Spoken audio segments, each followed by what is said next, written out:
What's up, guys? Finally back with some heavy lifting training clips. Today you're going to see some bench press going on, and going to the workout, my lats were still sore from that snow day back workout, which is surprising.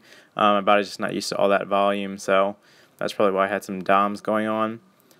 Today I decided to go for doubles, heavy doubles, and how I have it set up is I'll either do doubles, triples, or singles based off how I feel. And today I was feeling okay, so that's why I chose to just do doubles.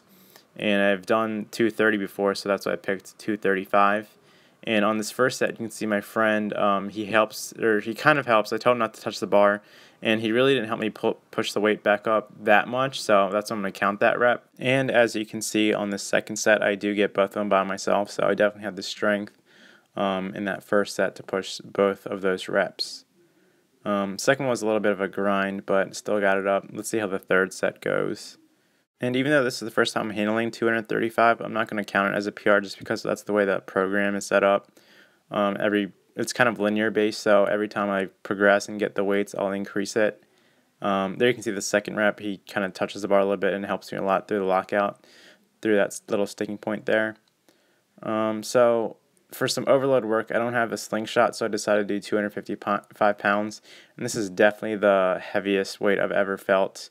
In a bench press position, and you can see he's actually helping me out it doesn't look like he's helping me out much, but he's actually helping me out a lot, and I was still very happy with the way it felt. For me, the bench press has always been a psychological thing, and that's why I avoided the exercise, the flat barbell bench press, because it just, I don't know, I felt like I just didn't like doing it. And then I think doing this overload training and actually feeling a heavier weight and being acclimated to it will help me get more comfortable with heavier weights.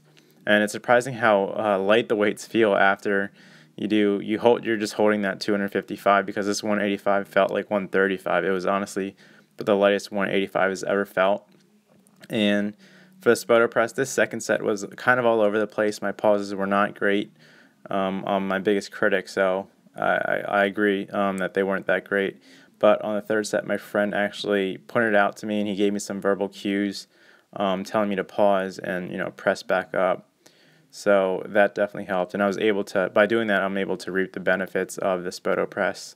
And I think that the mid lockout is now my strongest, not my strongest, but it's a strong point, and the top of the lockout is now becoming a weaker point, whereas before it was vice versa. So the mid lockout was the hardest part. So it definitely shows that if you specialize your training and you do Spoto press, which is what I did, it definitely helps you through that certain portion of the lift. After that, I did some incline bench press, and there you can see in the corner at the bottom of the screen my friend's dog.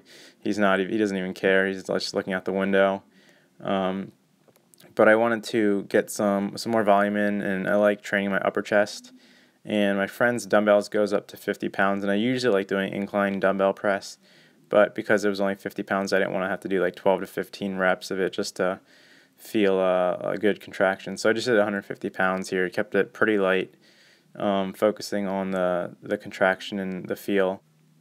So I actually felt like doing some close grip bench press, but I decided not to. I might add that into another of the benching days, just because I want to focus on the top of the lockout and just get my triceps stronger. Instead, I just did like 2 sets of these banded push-ups just to work on the lockout. And looking back on it now, probably should have tucked my elbows in a little bit more to focus on the triceps. But these are actually very hard, and by this point I was fried. You can just see me kind of collapse and fail and give up.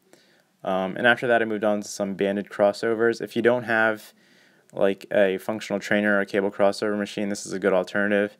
And part of the reason why I'm pulling down on my shirt is to show you that you can actually get a good contraction by doing this. And I gotta be honest, I did feel like a tool pulling down my shirt, but I wanted to show you that you can get a good contraction by doing this. That's going to wrap up the commentary. After this, I just did some bicep curls and I didn't record it, but that's going to wrap up the commentary and the video. Thanks for watching, and I'll catch you guys in the next video.